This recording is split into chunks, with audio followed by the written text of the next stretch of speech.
Let's have a look around Llandovery. Cue the music.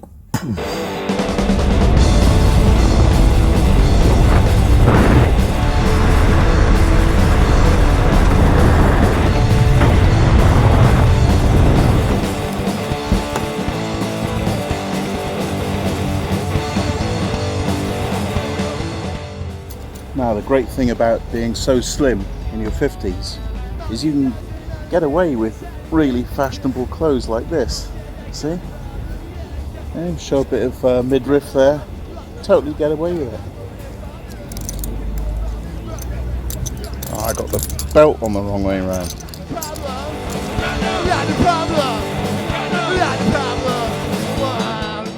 Give us a twirl, Anthea.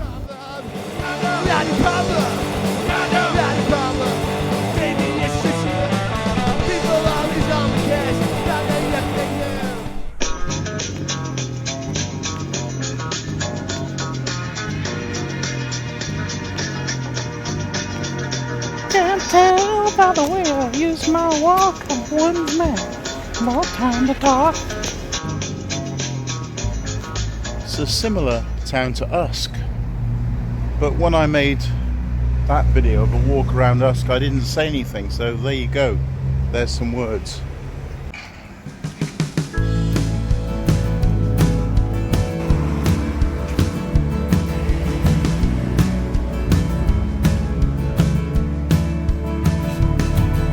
So she says it's time that I be going on, 'cause there are better things out there for you. She says that every time I see you, I know you wish for more. And don't you waste your life away in this one horse town. The thing about Llandovery is I've never really been here for a walk around, just driven through it. I don't know anything about it. Didn't even know that there was a castle here. So the speaking during this walk around, this walking tour of Llandovery, can be just my own confession of my total ignorance of this town. I couldn't even tell you where to get a cheesy chips and curry like I could in Brecon or Cwmbran. However, I do know why the Black Mountains, of which the Brecon Beacon's a part, are called the Black Mountains, because of the rock that comes out of them. Used to make all the housing around here. So that's what these Welsh towns looked like in the Victorian times. There's a whole terrace of them with the original Black Mountain stone. I just don't get the whole Pebble Dash thing. Just don't get it. And it's everywhere in Wales. I have another factoid. Is the phenomenon of the front room. Is that Welsh families traditionally like to keep the room facing the street. The front room, nice and tidy with all the best china, the best furniture. Keep it posh in case someone important should come round. The Queen, or back in the day the King. Not even talking about the future, because long live our noble Queen.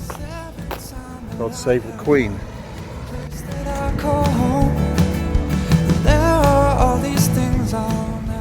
But I feel I'm getting away from the more picturesque town centre, more like wandered, lost into one of the outskirts, access roads.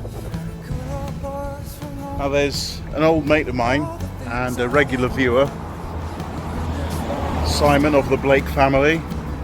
How do, mate? I bought this t-shirt for you in Thailand, back in the days where we had, you know, jobs and salaries and aeroplanes and stuff. And it's XL for Thai people, but not really XL for us crackers.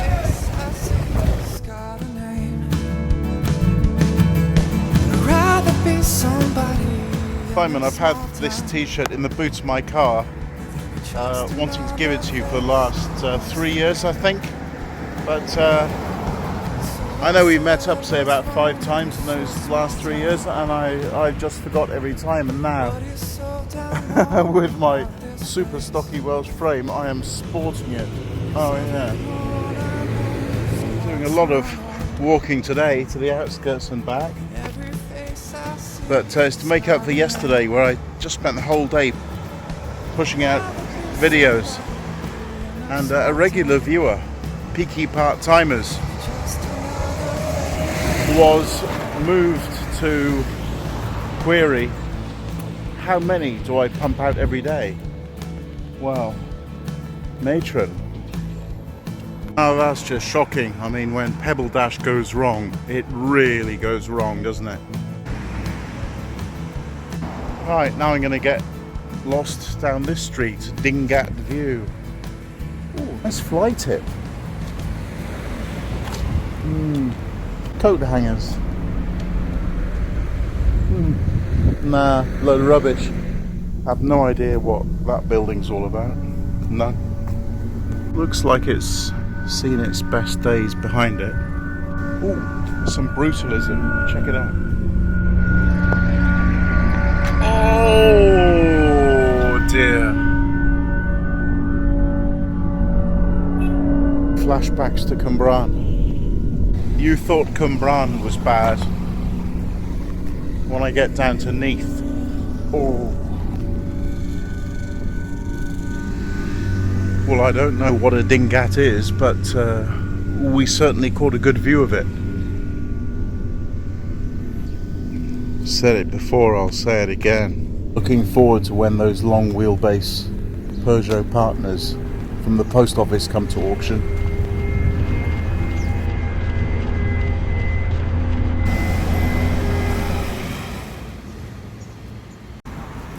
Oh geez, pink Pebble Dash.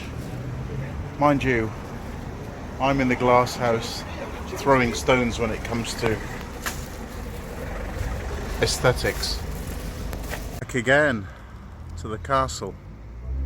If anyone has any comments about my fashion sense, polite or otherwise, I do invite you to comment.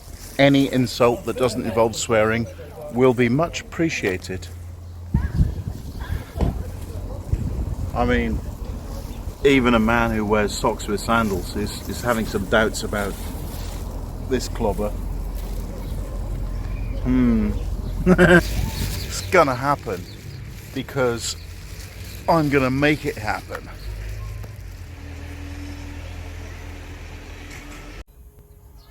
Lovely setting for a bit of video editing. I have often wondered, is the Russian language like speaking English backwards? Well, we can prove that point by playing this video backwards now. One snook up where you sitting here. Here, you have well, snook up chilling in heaps. Yell, snook on the shoulder. See, the nom the top fire. Oh, yeah, that's a proper little camper, the Auto Quest there. Great.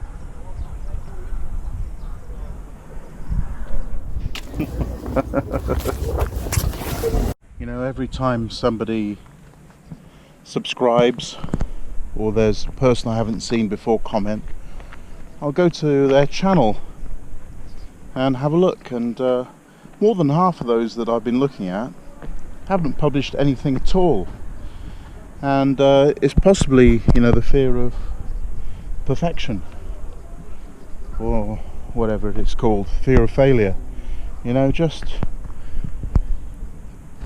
talk any old nonsense to the camera from different angles, put a little tune in the background for the montage bits, and yeah, put some subtitles and things over it. See what happens. Have a bit of fun.